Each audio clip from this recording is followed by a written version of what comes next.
எதை வேணாலும் செய்யுங்க, ஆனால் இதை மட்டும் செய்யாதீங்க. இதை தொடர்ந்து நீங்கள் செஞ்சீங்க அப்படின்னா உங்கள் வாழ்க்கையில் உங்களுக்கு இருக்கக்கூடிய பலத்தை நீங்கள் 200% இழப்பீர்கள். உங்கள் பலத்தை நீங்கள் இழந்துட்டீங்கன்னா உங்களை நீங்கள் இழந்தது போல. என்னைக்கு உங்கள் கவனம் வேறு ஒன்றின் மேல் செல்கிறதோ அன்னைக்கே உங்களுக்கு முன் இருக்கக்கூடிய அத்தனை நன்மைகளையும் நீங்கள் இழப்பீர்கள். இன்னைக்கு பாதை இருக்குது, பயணம் செய்கிறீங்க. நாளைக்கு இந்த பாதையே இல்லாமல் போயிட்டா எத்தனை பேர் இருந்தாலும் உங்களால் பயணம் செய்ய முடியாதுன்றதை மறக்காதீங்க. சாயப்பா காக்கும் தெய்வம் மட்டும் இல்லை, கொடுக்கும் தெய்வம். அவர் அழிக்கக்கூடிய தெய்வம் இல்லை. உங்களுடைய அழிவை நீங்களே ஏற்படுத்திக்க ஏன் பல்லாக்கில் போயிட்டு இருக்கீங்க? இன்னும் பல விஷயங்கள் இந்த பதிவில் இருக்குது. அன்பே சாய் குடும்பம் என்னைக்கும் ஒரு வெற்றிகரமான குடும்பமாக இருக்கணும்னு சாயப்பாவுடைய விருப்பம். இதை தெரிஞ்சு வைத்து கொண்டு இந்த முழு பதிவையும் கேட்டுக்கொள்ளுங்கள். ஓம் சாயிரா சாயிரா, ஓம் சாயிரா சாயிரா, ஓம் சாயிரா சாயிரா, அன்பே சாயிரா, பேரன்பே சாயிரா, அகிலம் தளிக்க ஆத்மா விழிக்க அனுதினம் சாயிரா, எங்கள் அன்பே சாயிரா.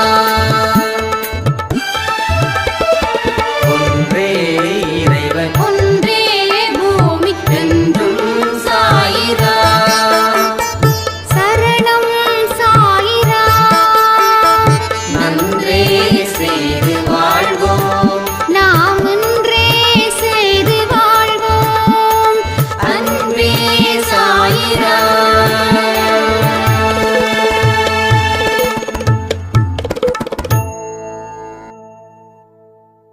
சாயிரா. என் உயிரானவர்களே, தேடுதலை நிறுத்திட்டா வாழ்க்கையில் என்ன ஆகும்? வாழ்க்கையோட கடவுள் எந்த அளவுக்கு இணைஞ்சிருக்கிறாரு? இந்த பிரபஞ்சம், இயற்கை, இதையெல்லாம் நமக்கு சொல்லக்கூடிய செய்திகள் என்ன? யாரெல்லாம் நம்ம வாழ்க்கையை காப்பாற்றுவார்கள்? நாம் செய்த செயல்கள் எப்படிப்பட்டதா இருந்தால் வாழ்க்கை வளம் பெறும் அப்படின்றத பற்றி தான் இந்த ஒரு பதிவு.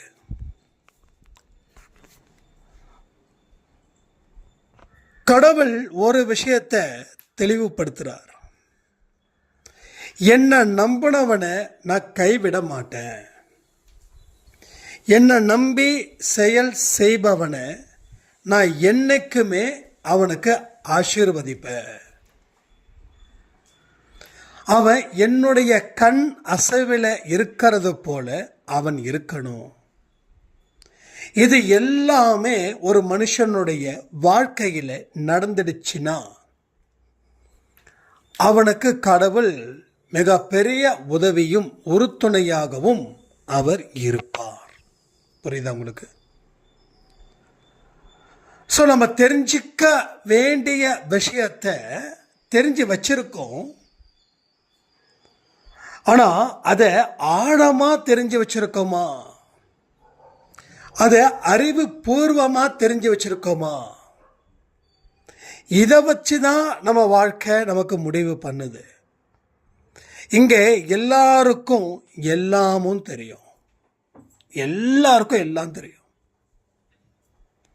கலியுகத்தில் ஏற்பட்ட ஒரு நல்ல விதமான புரட்சி நான் கூட இந்த அன்பே சாய் ஆடியோவில் பேசுறது.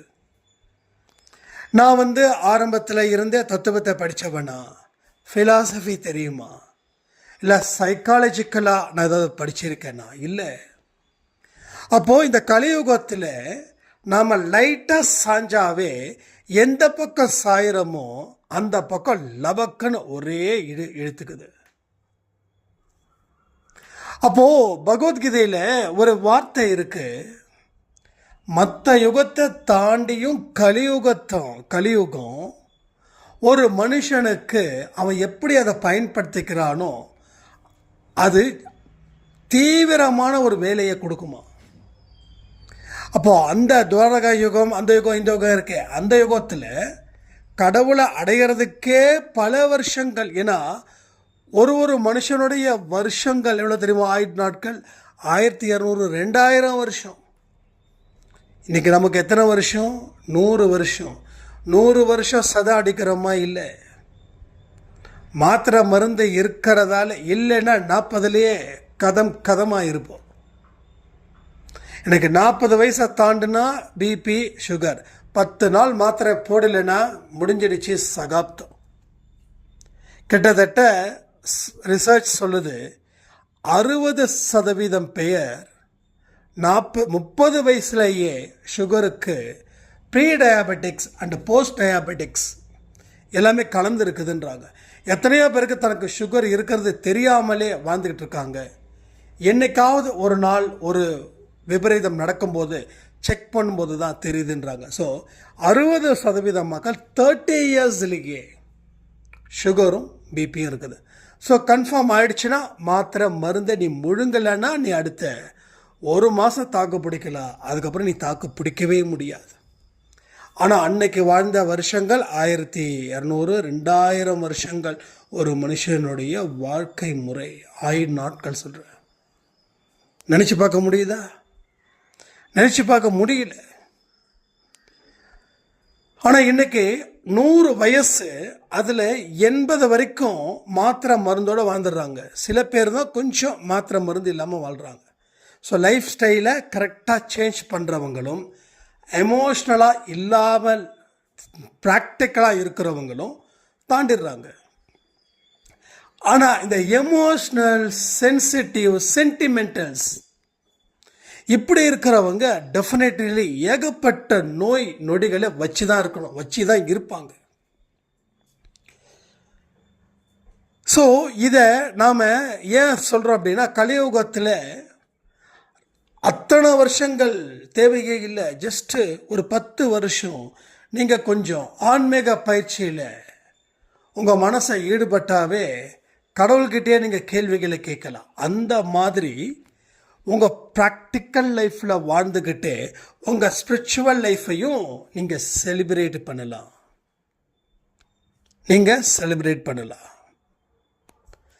நான் என்னோடய வாழ்க்கையில் இந்த எமோஷ்னலை என்னைக்கோ மூட்டை தூக்கி வச்சுட்டேன். என்னை பொறுத்த வரைக்கும் என்ன தெரியுமா? எப்படி இருக்கணும்? வெற்றியையும் தோல்வியையும் சமமாக பார். விருப்பு வெறுப்பு இல்லாத ஒரு வாழ்க்கையை வாழ. அந்த வாழ்க்கையை வாழ நான் தகுதியானவனா என்னை மாற்றிக்கிட்டே இருக்கு. என்றைக்குமே எந்த ஒரு இடத்துலையும் யாருடைய இன்ஃப்ளூயன்ஸும் என் மேலே படாத போல பட்டும் படாமல் நான் வாழ்ந்துக்கிட்டு இருக்கிறதால எனக்கு வெற்றியும் தோல்வியும் ஒன்றுதான், அவமானமும் வெகுமானமும் ஒன்றுதான். அதில் என்றைக்குமே நான் காம்ப்ரமைஸ் பண்ணதே கிடையாது. ஒருவேளை நான் பேச வந்ததை சில பேர் அவங்களுடைய எமோஷ்னலாக மிங்கிள் ஆயிட்டாங்கன்னா அதுக்கு நாம் ஒன்றும் பண்ண முடியாது. நான் ஒரு விஷயத்தை பேசுகிறேன், அவங்க அதற்கு எதிராக அவங்க புரிஞ்சுக்கிட்டாங்கன்னா அதுக்கு நாம் ஏதாவது செய்ய முடியுமா? அப்படி எதிராக புரிஞ்சுக்கிட்டு நம்மக்கிட்ட பேசினாலும் அதை நான் கடந்து போக தான் முயற்சி பண்ணுறேனே தவிர அதற்கு பதில் கொடுக்கணும் அப்படின்ற பர்பஸ் நமக்கு இல்லைன்னு தோணுது. ஸோ எல்லா இடத்துலையும் ஒரு அமைதியோடு நம்ம கடந்துட்டோம் அப்படின்னா நம்ம வாழ்க்கையில் இதுக்கு போராட வேண்டியதை நம்ம குறைச்சிக்கலாம். ஏன்னா இன்றைக்கி எத்தனையோ பேர் நம்மளை பேச வைக்க முயற்சிகள் செய்வாங்க. ஏதாவது ஒரு விஷயத்தை பூதாகரமாக்குறது, அது நமக்கு அவசியமே இல்லை. அவசியமாக இருந்தால் பதில் கொடு, அவசியம் இல்லைன்னா கடந்து போயிடு. அவசியம் இருந்தால் பதில் சொல்லு, அவசியம் இல்லைன்னா அதை கடந்து விடு. இது எல்லோருடைய வாழ்க்கையிலையும் ஃபாலோ பண்ணுங்க. உங்கள் குடும்பத்தில் உங்களை வெறுப்பேற்றுவதற்காக சிலர் பலமாக முயற்சி பண்ணுவாங்க. ஆனால் உங்களை வெறுப்பேற்றி பார்க்கணுன்ற தாட் அவங்களுக்கு இருக்காது. சிலருக்கு வெறுப்பேற்றி பார்க்கணுன்ற தாட் இருக்கும், ஆனால் பலருக்கு அப்படி இருக்காது. ஆனால் நமக்கு அப்படி தோணும், நம்மள என்ன வெறுப்பேற்றுறாங்களா அப்படின்னு. அப்போ நாம் அதை எப்படி எடுத்துக்கிறோன்றதை பொறுத்து தான். என்னெல்லாம் ரொம்ப வெறுப்பேற்றுறாங்க, நம்ம பதிலடி கொடுக்கணும் அப்படின்னா நீங்கள் ஒவ்வொரு மனுஷனுக்கும் பதிலடி கொடுக்கணும். அப்போது உங்களுக்கு முன்னாடி இருக்கக்கூடிய பாதை மறைஞ்சு போயிடும். பாதை மறைஞ்சிடுச்சுன்னா பயணம் இல்லை.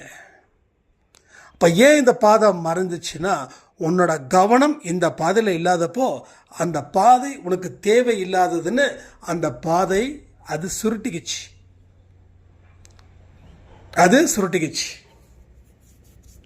அப்போது என்னுடைய பாதை எந்த காரணத்தை கொண்டும் நிற்கக்கூடாது, தடைபடக்கூடாது. அதற்கு நான் ஆயத்தமாக இருக்கணும். அந்த மனநிலையில் நாம் பார்க்கணும். அப்போ அந்த மனநிலையில் நம்ம இருக்கிறோமான்றதை நீங்கள் சோதிச்சு பாருங்கள். யோசிச்சும் பாருங்கள், சோதிச்சும் பாருங்கள். அப்போ யார் மேலேயும் உங்களுக்கு வெறுப்பு இல்லைன்னா உங்கள் மனசு அமைதியாக கூலாக சில்லாக இருக்குதுன்னு அர்த்தம். இல்லை என்ன இவங்க அப்படி சொல்லிட்டாங்க, அவங்க அப்படி சொல்லிட்டாங்க, நான் இன்னைக்கு வரைக்கும் என்னுடைய மனசில் அந்த ஆறாத புண்ணு இருக்குதுன்னு சொல்லி நீங்கள் அந்த புண்ணுக்காக கவலைப்பட்டு தத்துவத்து மேலே தத்துவத்தை பேசினீங்கன்னா உங்களுக்கு எதிரில் இருக்கக்கூடிய அந்த கம்பீரமான பாதை மாறிவிடும், தடம் மாறிவிடும்.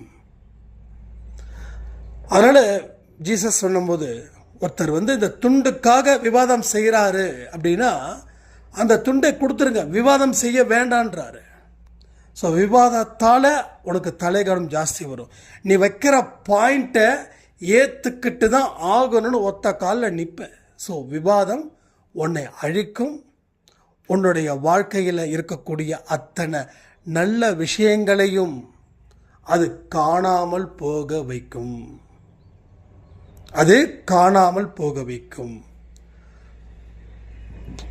அப்போ உண்மையிலேயே நம்ம வாழ்க்கைக்கு எது நல்லதுன்றதை நாம தேர்ந்தெடுக்கணும்.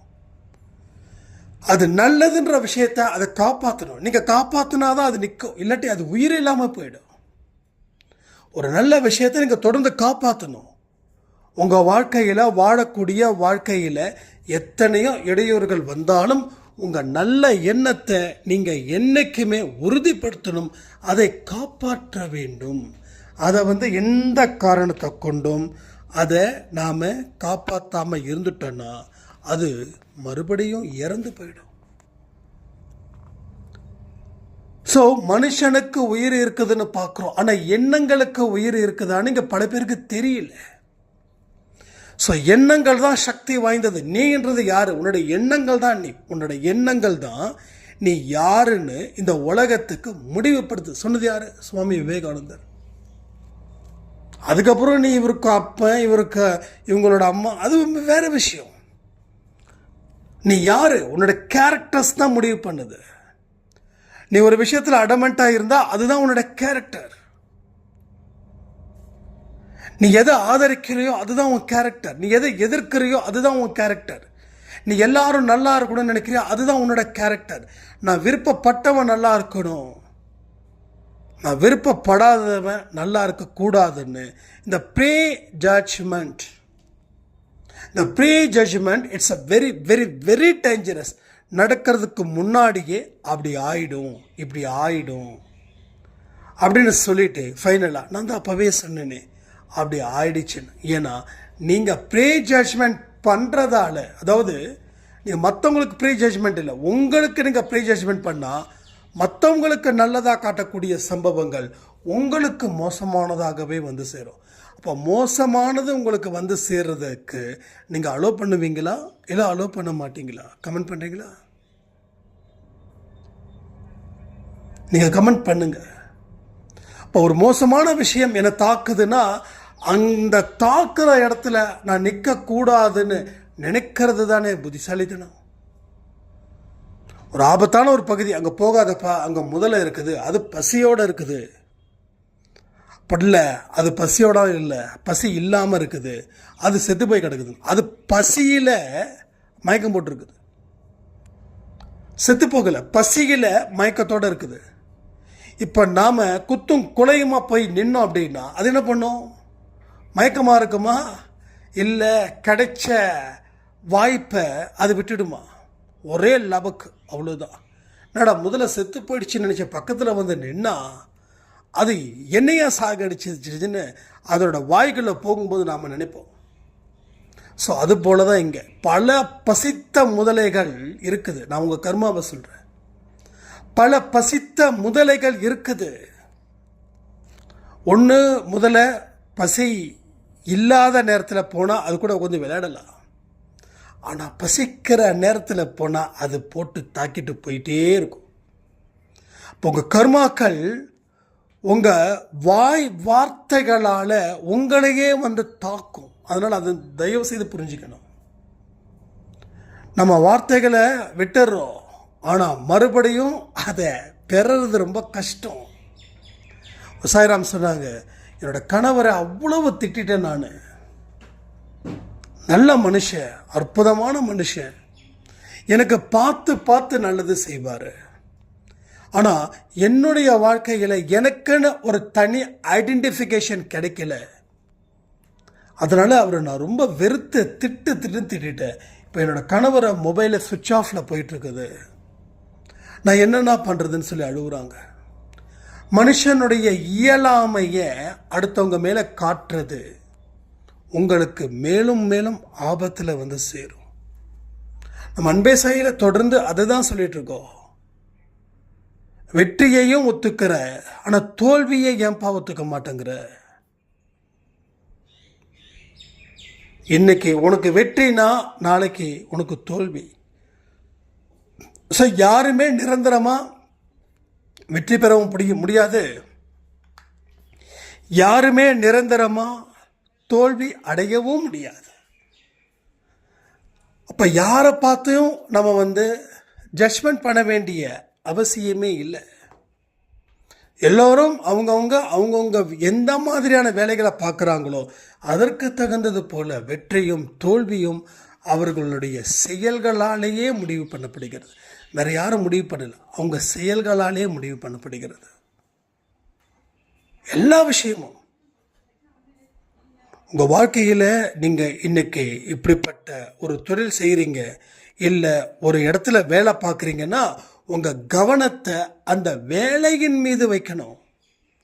அந்த வேலையில் நம்மளுக்கு சரியாக செயல்பட முடியலையே, இந்த 2 மணி நேரம் வீணாக்கிட்டோமே, அதை நீங்கள் எந்த அளவுக்கு ஒரு குற்றமாக நினைக்கிறீங்களோ அந்த அளவுக்கு உங்களுக்கு வளர்ச்சியும் அதில் இருக்குது. இது வளர்ச்சியும். ஆனால் காலத்தை வீணாக்குறது, நேரத்தை வீணாக்குறது, இதன் மூலமாக நம்மளை நாம் தொடர்ந்து வீணாக்கிக்கிட்டே இருக்கோம். நம்மளை நாம் தொடர்ந்து அழிவு பாதையில் நம்மளே பல்லாக்குக்கு ஆளை வச்சு நாங்கள் தூக்கி போட்டிருப்பா அப்படின்றோம். இதுதான் இங்கே நடக்குது.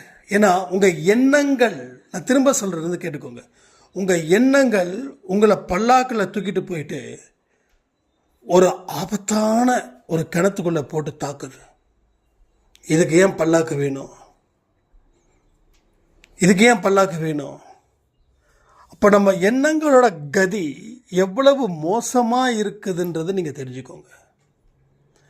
It's a very powerful. உங்களோட தாட்ஸு எதை பற்றி நீங்கள் அதிகம் சிந்திக்கிறீங்களோ அதனால் நீங்கள் வீழ்த்தப்படுவதும் ஜெயிக்கப்படுவதுமாக இருக்குது. வீழ்த்தப்படுவதும் அந்த எண்ணங்களால் தான், வெற்றி பெறுவதும் அந்த எண்ணங்களால் மட்டும்தான். புரியுதா? இதை நல்லா ஆழமாக புரிஞ்சிக்கதா இவ்வளவு பாயிண்ட்ஸ் நம்ம சொல்கிறோம். இந்த பசித்த முதல்ல, கிணறு, பல்லாக்கு, அது இதுன்னு ஒரு 5 நிமிஷத்தில் ஆடியோ கொடுக்கறதுக்கு எனக்கு மைண்டு வரல. ஏன்னா நிறைய விஷயங்கள் உங்கள் உள்ளுக்குள்ளே கொண்டு போய் வைக்கணும். நான் விதை வைக்கிறேன், அதுக்கு நான் மெயின்டைன் பண்ணுறேன். அதுக்கப்புறம் என்ன ஆகுது? நீங்கள் அதை மெயின்டைன் பண்ணணும். உங்கள் மனது என்னைக்குமே இயல்பான நிலையில் இருக்கணும். இயல்பான நிலையில் இருக்கணும். தோல்வி வந்தால் எந்த இடத்துலையும் நாம் பயப்படவே கூடாது. தோல்வி வந்தால் அடுத்தவனுக்கு விட்டு கொடுக்கக்கூடியவன் மனிதன் எவனோ அவனே கடவுள் அரவணைக்கிறார். ஒரு அருமையான வார்த்தை இருக்கு, விட்டு கொடுப்பவன் கெட்டு போவதில்லை. பைபிளில் அந்த வேர்டு இருக்கு. ஸோ எல்லா மதமும் சம்மதமே. எல்லா மதத்தில் இருக்கக்கூடிய வார்த்தைகளும் என்னோட கடவுள் கொடுத்ததுயா. போன ஜென்மத்தில் நான் கிறிஸ்டியனாக பிறந்திருப்பேன், அடுத்த ஜென்மத்தில் நான் முஸ்லீமாக பிறக்கிறதுக்கு வாய்ப்பு இருக்குது. அப்போது இந்த ஜென்மத்தில் நான் இந்துன்றதால நம்ம கொடி பிடிக்கக்கூடாது. இப்போ அடுத்த ஜென்மத்தில் நீ முஸ்லீம்னா அப்போ இந்துவை எதிர்ப்பியா? ஸோ என்றைக்குமே லாஜிக்காக மூளை வேலை பார்க்கணும். எமோஷ்னலாக மூளை வேலை பார்த்தா மூளை செத்து போயிடும். Emotional it's very very very dangerous. இப்போயும் நான் சொல்கிறேன், so emotional it's very dangerous. நேற்று கூட நம்மளுடைய ரொம்ப க்ளோஸ் ரிலேட்டிவ் அவர் எங்கிட்ட பேசியிருந்தார். அது அன்பே சாயலில் தனிப்பட்ட முறையில். இதை மாதிரி யாராவது ஏதாவது சொன்னாங்கன்னா எனக்கு ரொம்ப டென்ஷன் ஆகி நான் அழுதுறேன். சரிப்பா அப்படி என்ன சொல்லிட்டாங்க அப்படின்னு கேட்கும்போது, இல்லை நான் ஒரு விஷயத்தை நல்லபடியாக ப்ராப்பராக செய்யணும்னு நான் அவங்கக்கிட்ட சொன்னேன். அவங்க என்னை பார்த்து சிரித்தாங்க. சிரித்த உடனே எனக்கு அழுகையாக வந்துடுச்சு. நான் அழுதது ரொம்ப கஷ்டமாக இருந்தது. ஒரு நல்ல சிச்சுவேஷனை நான் ஒரு மோசமான சிச்சுவேஷனாக மாற்றினது ஒரு ஃபீல் அப்படின்னு. அப்போ நான் அவங்கக்கிட்ட கேட்டேன், சரி என்ன எமோஷ்னல் அப்படின்னும்போது, இல்லை நல்லா சம்பாதிக்கணும், என்னுடைய அப்பாவையும் அம்மாவையும் நல்லா பார்த்துக்கணும். இது வரைக்கும் என்னோடய அப்பாவுக்கும் அம்மாவுக்கும் என்னால் எந்த விதத்துலேயும் லாபத்தை கொடுக்க முடியல, அவங்க எதிர்பார்ப்பை நான் நிறைவேற்ற முடியல அப்படின்னு சொல்லி எங்கள் அப்பா கிட்டேயும் அம்மா கிட்டேயும் சொல்லும்போது எங்கள் அப்பாவும் அம்மாவும் என்னை பார்த்து சிரித்தார்கள். ஏளனமாக சிரித்தார்கள், நகைச்சுவையாக அதை எடுத்துக்கிட்டது. எனக்கு மனசு ரொம்ப பாரமாக இருக்குது சாயண்ணா அப்படின்னு. சரி, இதுக்கு முன்னாடி உங்கள் வாழ்க்கையில் நீங்கள் இது மாதிரி சவால் விட்டுருக்கீங்களா? எஸ் விட்டுருக்கேண்ணா. அது நடத்தியிருக்கீங்களா? இல்லை அப்படின்னு. அப்போது அவங்க உங்களை பார்த்து கேலியோ கிண்டலோ பண்ணலை. ஏற்கனவே அது நடந்ததால், அது மாதிரி நீங்கள் சொன்னதால் அது நடக்கலைன்னும் போது அவங்க ஜஸ்ட் லைக் தட். ஏன்னா பெற்றவங்க என்றைக்குமே பிள்ளை மனசை காயப்படுத்த மாட்டாங்க. வெளியில் இருக்கிறவன் காயப்படுத்துவோம், அது வேறு விஷயம். ஏன்னா அவனுக்கு காயப்படுத்தணுன்ற நோக்கம் இருக்கிறதால அவன் காயப்படுத்துகிறான், அதனால் அவன் காயப்படுத்துகிறான். ஆனால் பெற்றோர்கள் காயப்படுத்துவாங்களா? மாட்டார்கள்.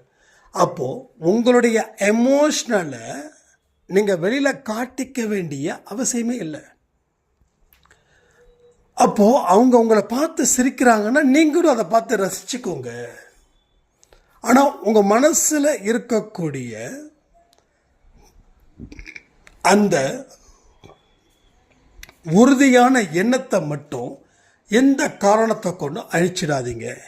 இப்போ நீங்கள் எமோஷனலாக வெளியில் அழுதுட்டிங்கன்னா அந்த மனசில் இருக்கக்கூடிய உறுதியான எண்ணங்கள் வெளியில் வந்துருச்சுன்னு அர்த்தம். அப்போ நீங்கள் மறுபடியும் அந்த எண்ணத்தை கொண்டு வரணும். ஸோ எமோஷ்னலாக இதை தான் நம்ம வெளிவிடுறோம். இது நம்ம பலத்தை வெளிவிடுகிறோம். இது உண்மை. நான் சொன்னதான உண்மைன்னு நீங்கள் ஏற்றுக்கணும், நான் கட்டாயப்படுத்தலை. ஜஸ்ட் நீங்கள் திங்க் பண்ணி பார்த்து நீங்கள் முடிவு பண்ணுங்கள். எந்த மனுஷன் எமோஷ்னலால் அவன் ஃபைட் பண்ணுறானோ அவன் தன்னுடைய பலத்தை அதிக அளவில் இழக்கிறான். அதிக அளவில் இழக்கிறான். அப்போ எமோஷனை கட்டுப்படுத்திட்டுனா ஜெயிச்சிடலாமா? 100க்கு 100 ஜெயிச்சிடலாம். யாரையும் எதிரியாக பார்க்கக்கூடாது, ரொம்ப இம்பார்ட்டன்ட். எல்லாரையும் நண்பனாக பார்க்கணும். உன்னோட எதிரி கூட உனக்கு நண்பன் தான். உன்னோட எதிரி கூட உனக்கு நண்பன் தான். நீ எல்லாருக்கிட்டையும் எங்கே குறை இருக்குது எங்கே குறை இருக்குதுன்னு சொல்லி நீ அந்த குறைய சொன்ன ஆரம்பிச்சிட்டா உங்ககிட்ட லட்சம் குறை இருக்கே, அது என்ன பண்ண முடியும்? நாம் என்ன பண்ணுவோம்? நிறைகளை மட்டும் பார்ப்போம். நல்லா இருக்கணும்னு நம்ம முயற்சி பண்ணுவோம். அதுதான் நம்மளுடைய எண்ணமா, நம்முடைய மனமாக இருக்கணுமே தவிர அடுத்தவனோட குறைய பார்த்து இது இப்படி இருக்குமோ அப்படி இருக்குமோ அதை பற்றி நமக்கு என்ன கவலை? உனக்கு இடப்பட்ட வேலை என்ன, அதை நீ சரி பண்ணு. அதில் நீ முன்னுக்கு வா. உன்னோட குடும்பத்தையும் உன் குழந்தையையும் உன்னோட லைஃப் பார்ட்னரையும் இந்த சொசைட்டியும் காப்பாற்று. எல்லாருக்கும் அதை தான் நம்ம செய்யணும். ஆனால் அதை விட்டுட்டு எமோஷ்னலான விஷயத்த மேலும் மேலும் ஊதி பெரிதாக்கினா உங்கள் மனசு தான் அது வலியை ஜாஸ்தி கொடுக்கும். மனசில் என்னைக்கும் அமைதி இருந்தால் மட்டும்தான் நீ அந்த வெற்றியை பெற முடியும், அந்த வெற்றியை ருசிக்க முடியும். அமைதி இல்லாத தன்மைகளை நீ இருந்த, ஆக்ரோஷமாக இருந்த அப்படின்னா நீ எல்லா விஷயத்தையும் மீண்டும் மீண்டும் இழந்து விடுவாய். இதை மட்டும் நல்லா புரிஞ்சுக்கோங்க. அன்பே சாய் குடும்பத்தில் இருக்கிற அத்தனை பேருக்கு ஒன்றே ஒன்று சொல்கிறேன், எமோஷ்னல் வேண்டாம், அதை ஒதுக்கி வச்சிடுங்க. அதை ஒதுக்கி வச்சுட்டு நம்ம மற்ற வேலையை பார்ப்போம். நம்ம ஏன் இந்த பூமிக்கு வந்தோன்றதை மட்டும் மனசில் வச்சுக்கிட்டு வாழ்ந்து பாருங்க. எல்லாம் நல்லா இருக்கணும்னு சொல்லி இந்த பதிவை நான் முடிக்கிறேன். ஜெய் சாய்ராம்.